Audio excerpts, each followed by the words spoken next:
Where the fuck is Big Harv? Where'd you go? Did someone say Big Harv? Can't get it off. Cause it's me, Big Harv, here from the depths of hell, the river Styx, reporting live from the depths of Hades himself. Because this is the saucy season, and I had to go to the hottest place ever known to man, because we have one of the spiciest guests of all time helping us close out the month for the saucy season. He is... Wait, so when you say hottest place on earth, do you mean David Hasselhoff's abs? Well, no, that's like it's hot because it's a weapon. I don't know if you've seen the SpongeBob movie, but there is lore to it. It does matter. But we're no weapon. It was a mode of transportation. Oh well, you know what? Technology is neither intrinsically bad or good or evil. It just depends on who uses it. So okay, here we fucking go, Mister. Just ruining every segue. But you could call Hasselhoff a German U-boat.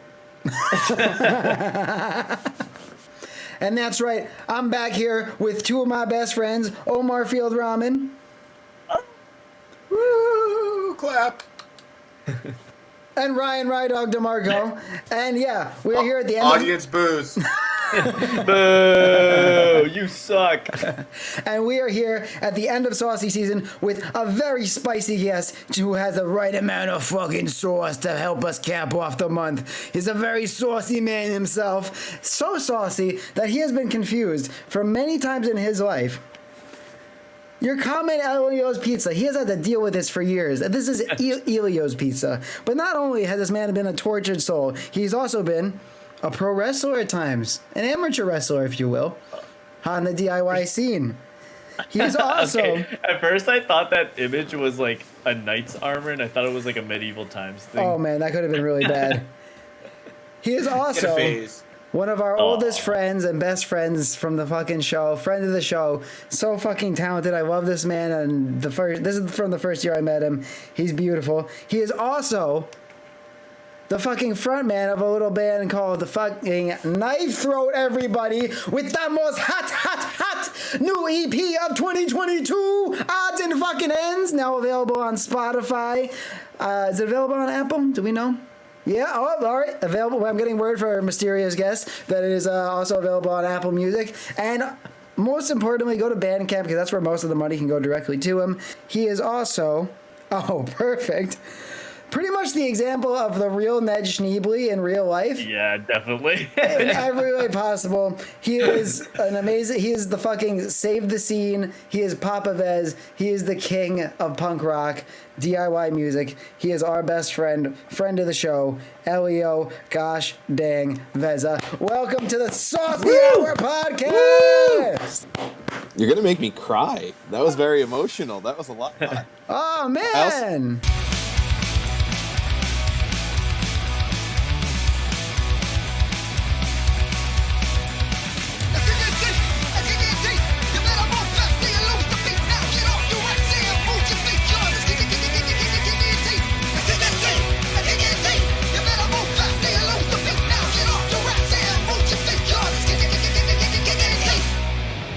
That's right, my lovely little lipshits. We are back here for the end of saucy season with our special guest and our fucking one of the earliest friends we've had, Elio Vezza, fucking hot off the release of his new fucking EP. Hell yeah. Odds and Ends. It's a fucking banger. Didn't you just also cross 120 fucking followers on Spotify? Oh yeah, not even anything that impressive. Just 131 unique listeners is the bullshit we're going for. But the goal is related artists. That's all I care about. That's all I want on Spotify. Related artists. I don't know how you get it. I don't know how it happens, but I'm trying. There's got to be some kind of number you have to obtain, right? I think so. I think it's got to be. I thought it was 100. Apparently not. Dude, I could see this, just listening to the music, I could see this hitting 1,000 cap venues eventually. Really, man. Oh yeah, 1,000 cap venues. Me and my acoustic guitar. Dude, honestly, I mean, think about there's people that do it. Yeah. I mean, right now, one of my favorite bands is Shaky Graves, and he's just a fucking dude with a guitar.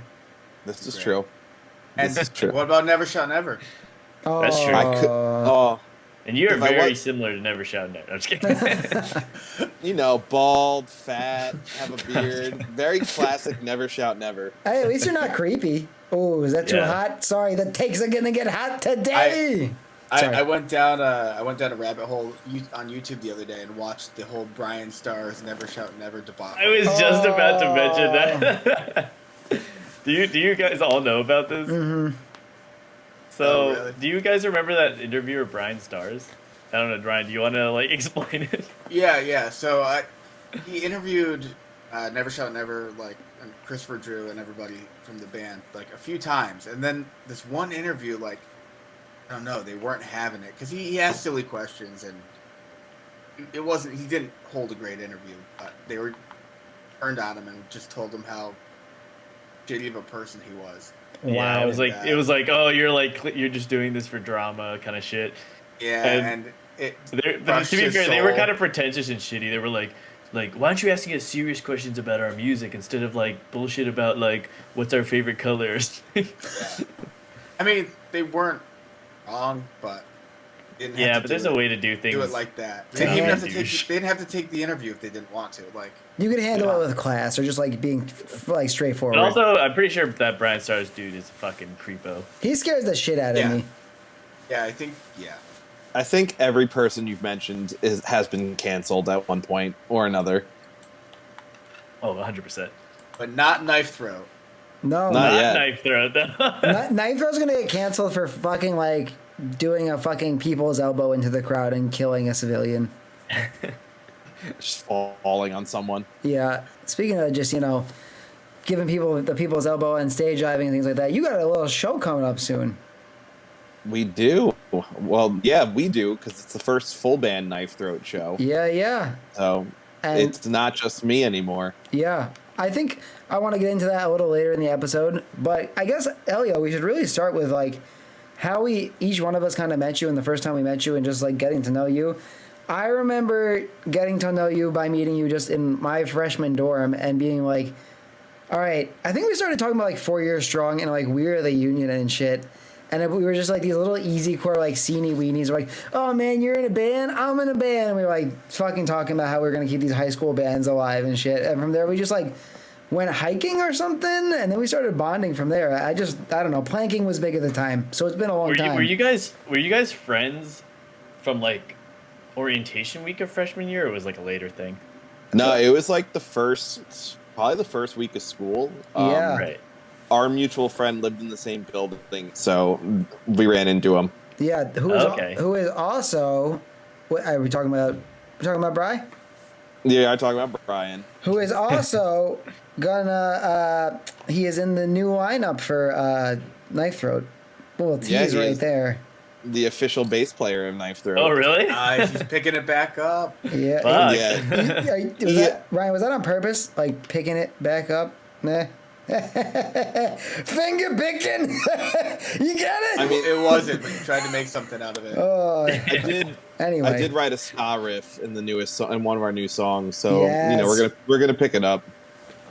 That's so exciting. I'm ready. I am ready. Like, I love this, but it was only 2 songs, so it hurt me personally. It felt like you were just teasing me and then beating me. Omar.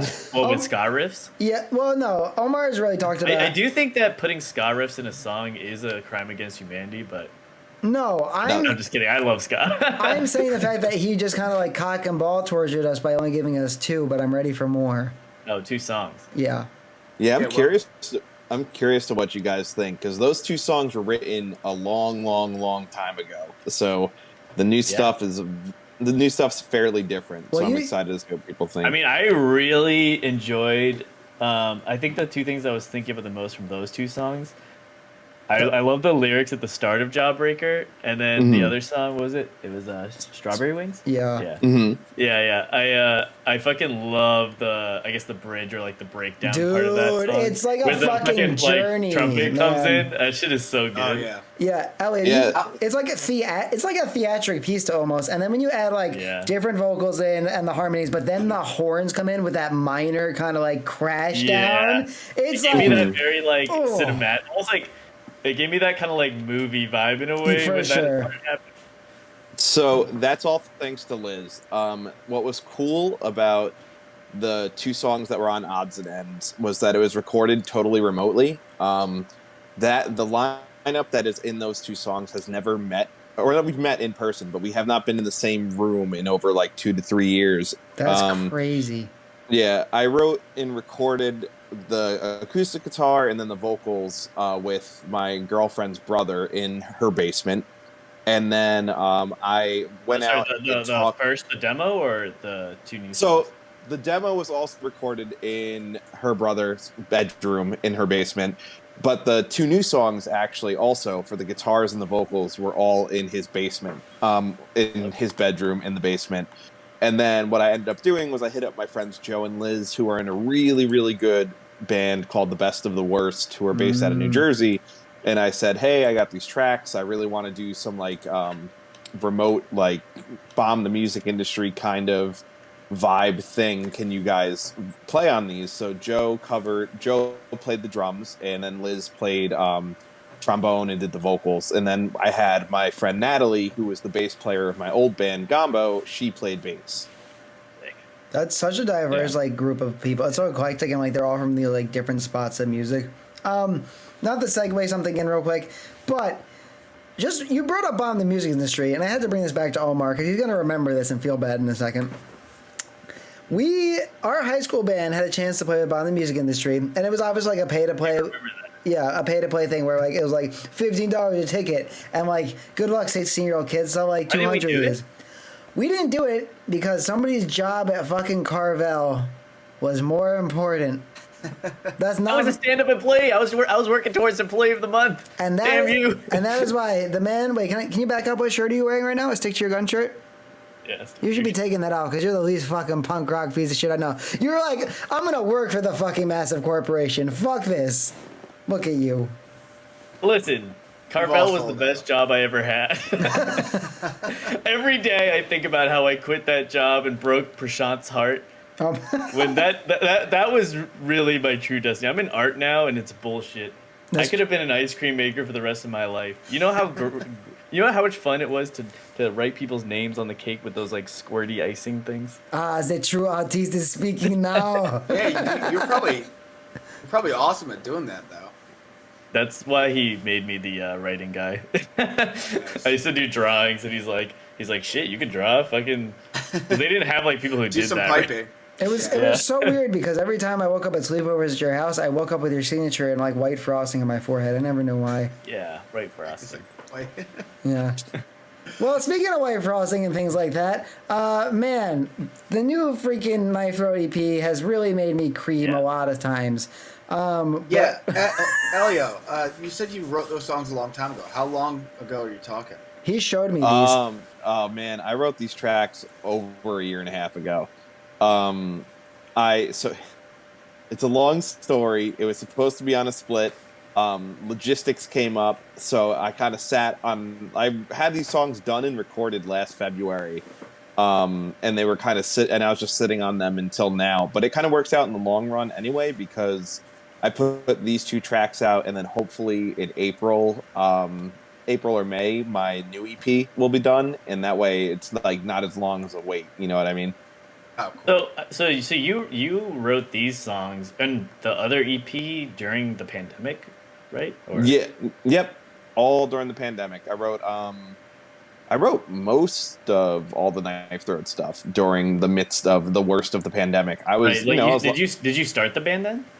No. Yeah, it was only. And this is kind of. I'm only bringing this up to interrupt now because it's part of one of the topics we had on the list. Run a show notes. I kind of want Elio to take us through the history of Knifethroat anyway, because you were not always Knifethroat. Like back then, he was Deep Throat. Life is a gold mine. Life is a gold mine. Life is a gold mine. Knifethroat was a band name my mom came up with. Back when I was in high school. Oh really? Yeah. My mom and I were watching Dexter together, and he like stabbed someone in the throat, and she looked at me and was like, "Huh, Knifethroat. That'd be a cool band name." That's sick. That's fucking amazing. Yeah. So it's funny enough. one of my earlier bands called Ladder Match. Before we were officially Ladder Match, we were going to be a hardcore band named Knifethroat, and then everything we wrote was super pop punk and super title fight ripoffy and Lifetime ripoffy. So we became Ladder Match, and then I kept the name for this, what was originally supposed to be just this acoustic project, but now we're a full band again. So it's acoustic, electric, banjo, all ridiculous sorts of things. Whatever you can get in. Yeah, which is amazing. Yeah. Like the more diversity you we're all in projects and like we all are working on something together actually, but that's for down the road, way down the road, where it's kind of like the more eclectic and just like fun shit, like mixing with genre shit, the more fun it is. It's like why hold yourself back. I mean, like that's like one of the coolest parts about like making music now. Like for me, I always think this because I also like got very into like music production during the pandemic. Like, you know, I'd been doing minor music stuff just for fun, and like obviously I was in Harv's band, you know, back in the day and stuff like that. But high school during babies. the pandemic, I was like, I want to learn Ableton and like record and like produce my own shit. And like the cool thing about like music now is that you can like I basically wrote a whole song with a bunch of different instruments just like in my bedroom. Yeah, that's true. Like I wasn't limited so by easy. just playing guitar or That's or true. whatever. I was struggling with like the new, well, just say it, but we're here anyway, nobody gives a shit. Grandma's the only one watching. The new Living Proof demos. Anyway, and we were all like kind of like messing with them and stuff, but I was finally able to like, and Ryan and I actually started working on those like 5 years ago now when we first started like getting jobs after college. And the ideas were there, but like we could never like get the full picture. And then I finally was like, I'm gonna learn Logic, and I was able to learn like now we have like horns and an orchestra and a jazz band, like all this weird shit. So it is crazy how you can just be your own band. Like you don't need anything anymore. So like so as Knifethroat, did you like write like for example since you're adding stuff like I guess it's like a trumpet or something? Is that horn? Trombone. Trombone. Okay, yeah. So like, did you like since it kind of it's you're kind of in a way like a solo, but you've got a band now. But like, did you write those parts through like just writing it with something like a keyboard or something, or is it just like you sent the track and? It's all been just sending the track. That was one thing where it was like I'm very open with Knifethroat to have whoever play on it, and it's not necessarily I'm okay with whoever. It's just the people I've been approaching are people that I really trust and people that I've been fans of or friends of for a really long time. So like I've known Joe and Liz, who did the drums and the trombone, for at least 10 years now, maybe 12 years, and I actually have their band lyrics of their band tattooed on my ribs. Nice. Nice. They're one of my favorite bands. So like, what are the lyrics? Let's talk about the weather, and it's got a little coffee cup that has some rain in it. I love that. That's cool. Yeah, they're not blowing up, but you know, ska's got a big revival going on right now. So people are finally recognizing like, oh, this ska core band from New Jersey fucking shreds. So it's cool. And then Natalie, who played bass, I played in Gambo with her for 3 or 4 years, and she's like an incredible songwriter in her own sense. So like, I just kind of sent them the tracks. I sent them a vibe. I was like, hey, this is kind of folk punk, but also I can't write anything but pop punk, so do what you can with it.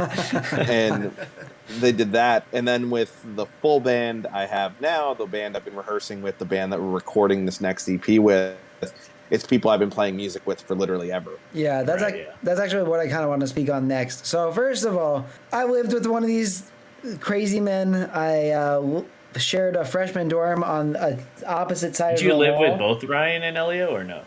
Well, no. Mm-hmm. Well, Elio and I lived in the same building twice. Oh, okay, yeah. So we were hanging pretty often, but Elio was like over our house every other day. So I lived with Brian Duran.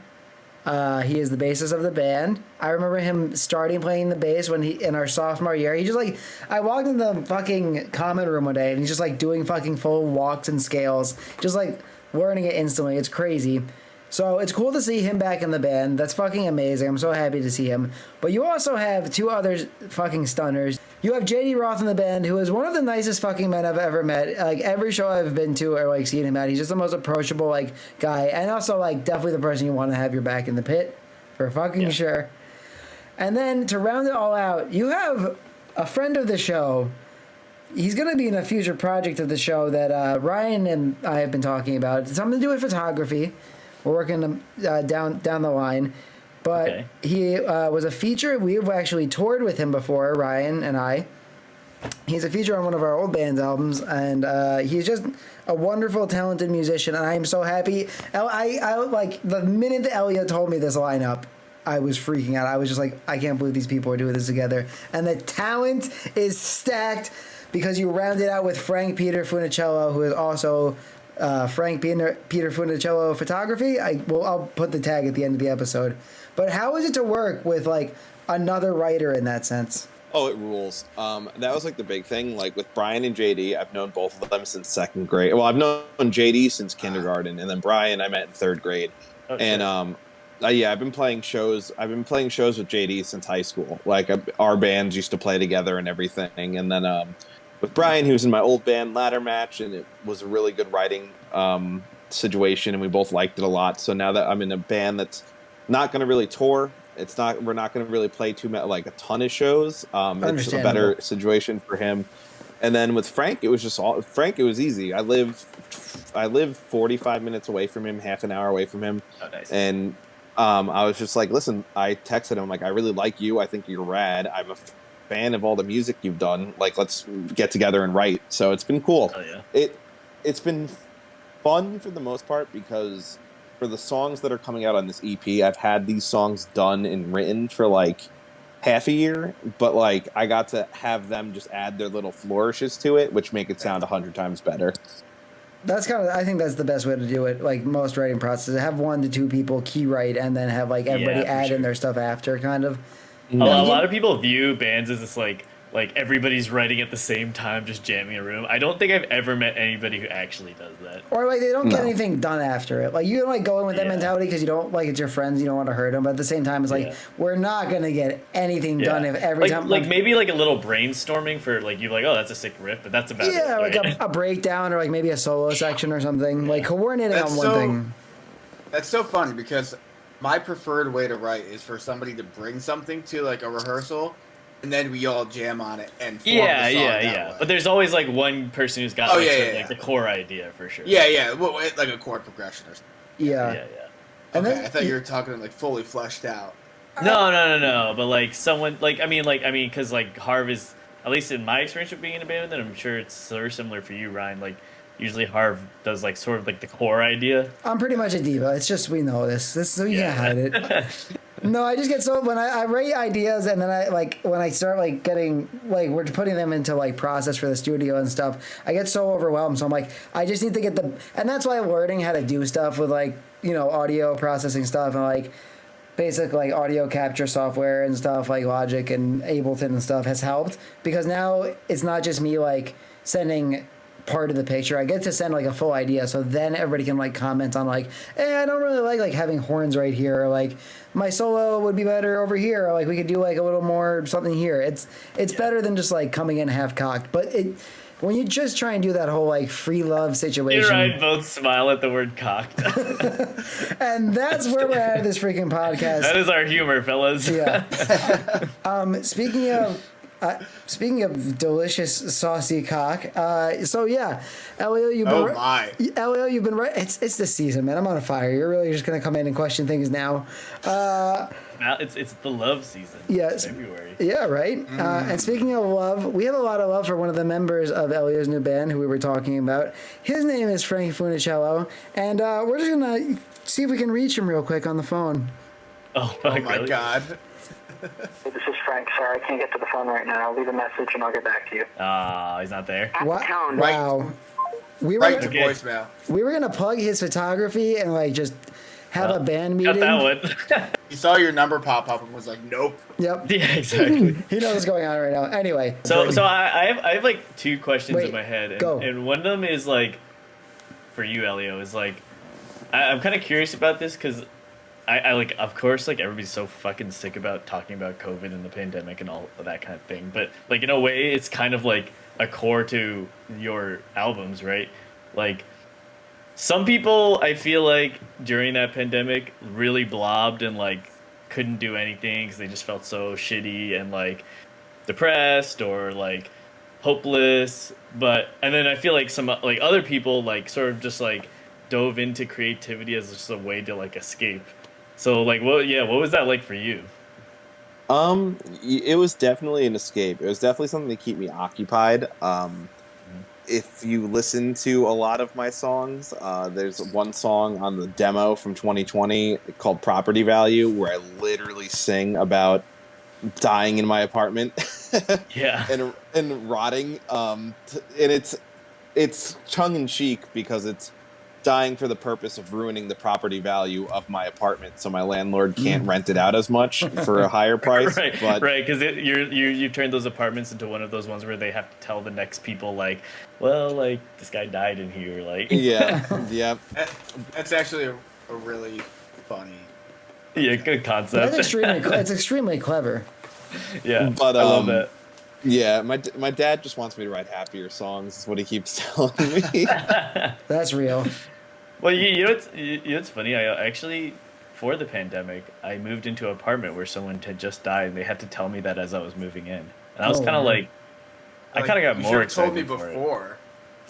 Not this one, the one we had before, but but I kind of like thought it was like a bonus. I was like, sick, like someone died in my apartment. That's badass. That's fucking rad, like dude. Oh my god, you're sick in the head. I was like laying on the floor, like I wonder if old man Jenkins fucking lied here one day. He was, dying of old age or whatever. Yeah, speaking of dying alone and bleeding out in your apartment and stuff like that. Elio, we're kind of like talking about the meanings of your songs right now. For Jawbreaker and Strawberry Wings, I'm not trying to like generalize it, but could you kind of give us like an idea of like where the songs themselves came from and like the kind of, I guess, and you don't have to answer if it's too much, but like the message behind the music, kind of like the lyrics, kind of like where they came from. These two songs are really simple. So originally, this little like I don't know if it's a single or EP, whatever you want to call it, was supposed to be a split. So I wrote the songs lighthearted and just quick and about something silly. So Jawbreaker is all about the medical condition called TMJ. There was a period during the pandemic, I think when I was really teaching from home very often, that I started getting really bad TMJ, so my jaw would click a lot and I couldn't like talk. Mm-hmm.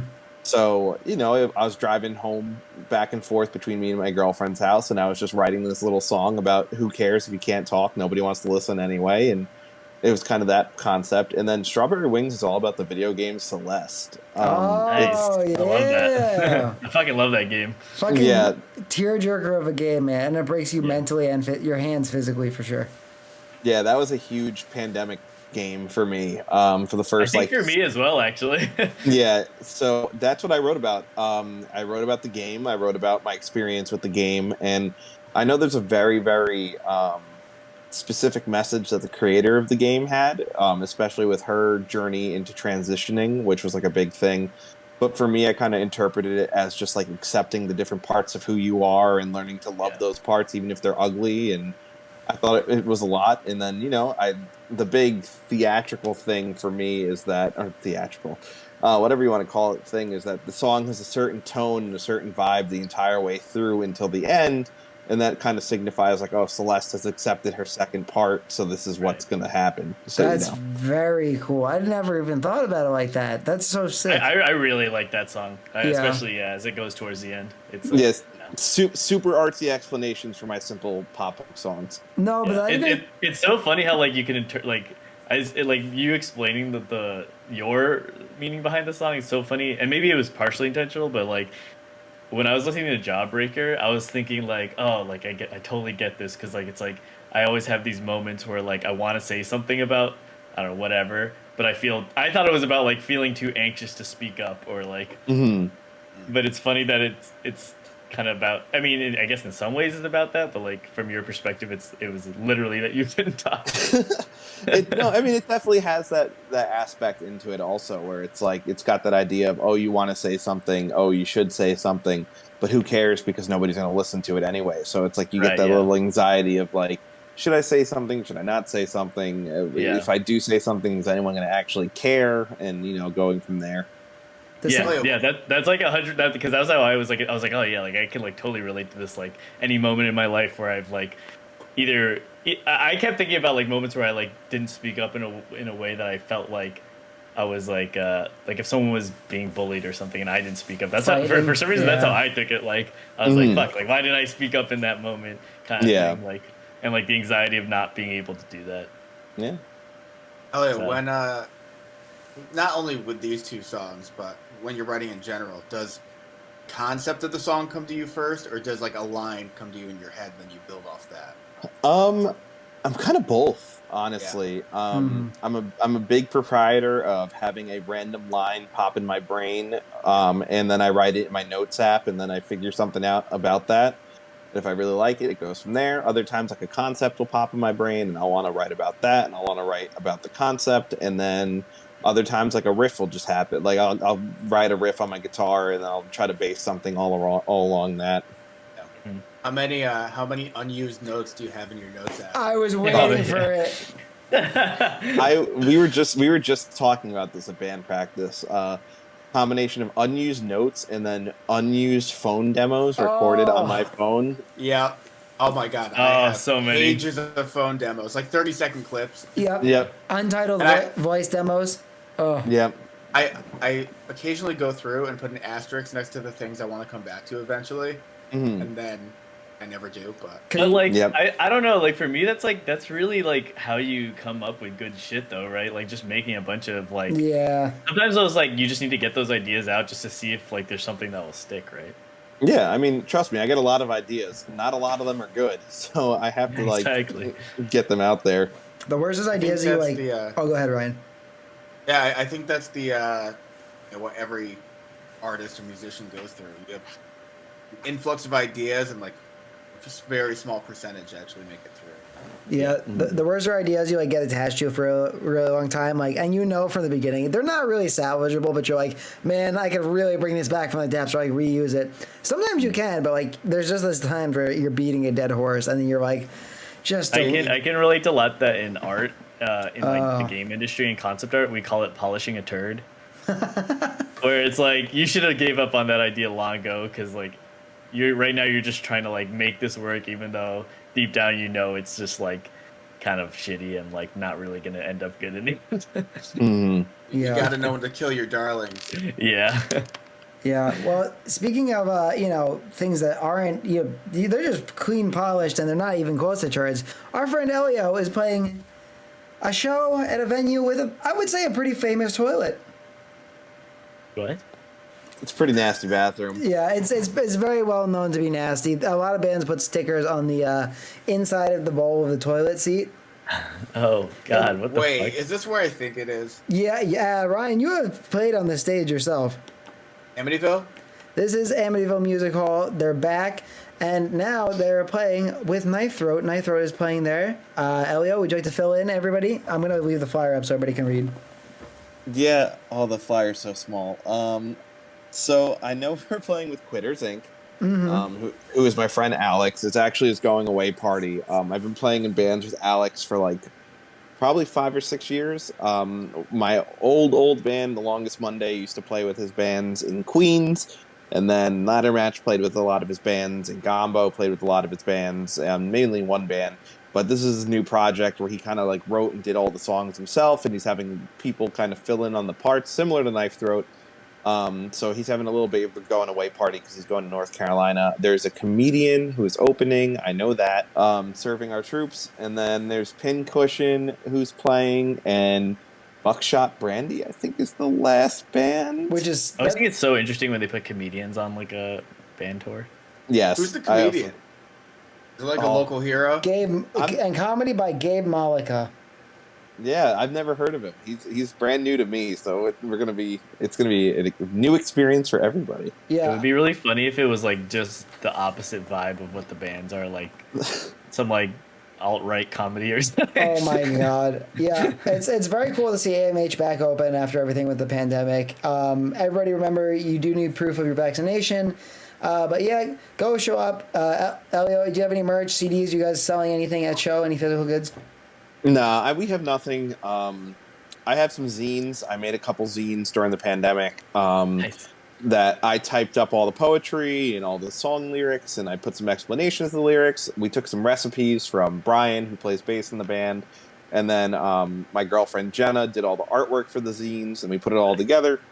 And we make some physical copies to hand out, just so people don't forget who we are. Yeah, that's a great way to do it. Everybody attending the show on February 27th at 6 p.m., be sure to stop by, look for Elio, and he'll hand out some zines. Hey, I'll be there as well. Maybe I'll help him hand out some zines. And we're definitely going to interview the rest of the band while we're there, film a little vlog, so be sure to check out that. Another important thing before you go to the show, learn the freaking songs. So make sure you check out the newest album, EP by Knifethroat, Odds and Ends. Elio, where can people find Odds and Ends? And also, where can they follow you? Anywhere you find music, Apple Music, Spotify, Napster, I think is a thing now. I think Napster's a thing now. Wait, it's like back? I think it's back. I think Napster's Metallica. Don't tell Metallica. Yeah. It's knifethroat.bandcamp.com. That's where if you want to throw some money or download the tracks, you can do that. Don't give me money. It's not a big deal. And then also Twitter. Twitter is Knifethroat New York. You can find me on Twitter. Okay, and speaking of, because Elio just posted the other day that, man, there's a deal going on with Bandcamp right now? No, it's over. That was Bandcamp Friday. Oh, now is that every Friday or is that once a month? I think it's like once every 2 months. All right. Well, then this is probably an appropriate time. It's not that we make a ton of money here on Kickin' Teeth, but we believe in our friends and the people that we support. So for this month, we didn't really have anybody listed for Saucy Season that we were donating to, but for this month, 20% of our Patreon proceeds are going to the Knifethroat Bandcamp. It's going to be like 25 fucking cents, so what do you do? You're going to be robbing my grandma of her last fucking pension. I swear in like 5 years, we'll be donating you like $1,000. I'll take 25 cents. Yeah, and speaking of the 25 cents, it is coming from our lucky contestant and our number one follower, our number one patron, the man with the plan, Max Steel himself. No, this guy really likes Max Steel like way too much. It's like, stop, Our boy, Shane Thomas Unwin. Woo! Hootie in the Blowfish. We love Shane. Shane, thank you for donating. Our number one saucy mommy or spicy mommy. Oh, maybe you've been hitting too much of the sauce tonight because you're already slipping up. But speaking of the Saucy Season, we could not be here without our patron, number one, Shane. Shane is a volunteer fireman, actually, and he saved 3 kittens last week. Mm-hmm. So. Yeah, I believe that Shane also is swimming the English Channel with just his big toe. Oh, yeah, I heard that too. Elio, do you have anything to say about the King Shane himself? Oh, man. I heard Shane stopped COVID. That's what he did. Whoa! In its tracks. Literally just from having like an 8-pack and being better looking than the Imagine Dragons guy, because I know his partner very much loves that man. But Shane, you can take him any day of the week. So thanks to Shane for basically saving the world. Yeah, and saving this podcast and saving our lives, and honestly like motivating us and helping us just feel encouraged to do this every week. And a big thanks to our special guest for the end of Saucy Season. We have one more episode coming up with him, and it's themed just to torture us. And the person that came up with the theme is our good ride dog DeMarco. So we'll punish him in hell. I'm dragging him back into the flames. Elio, thank you for being here. We can't wait to see you next episode. Spicy Mommies, we love you. Let's get saucy for this last episode. Woo! I pop my jaw straight up off of him. I taste the blood sneaking down my lips. I broke my jaw to hide my words. Swallow every vile thing I wanted you to hear. Maybe it's better that I can't say a word. Maybe it's better if I keep this to myself. Maybe it's better if I don't sing this song. Maybe it's better, but hey, maybe not. Don't say anything. It doesn't matter who's even listening. Blah, blah, blah, blah. There's a process, a method to the madness. Hidden meaning deep within the silence. It might be better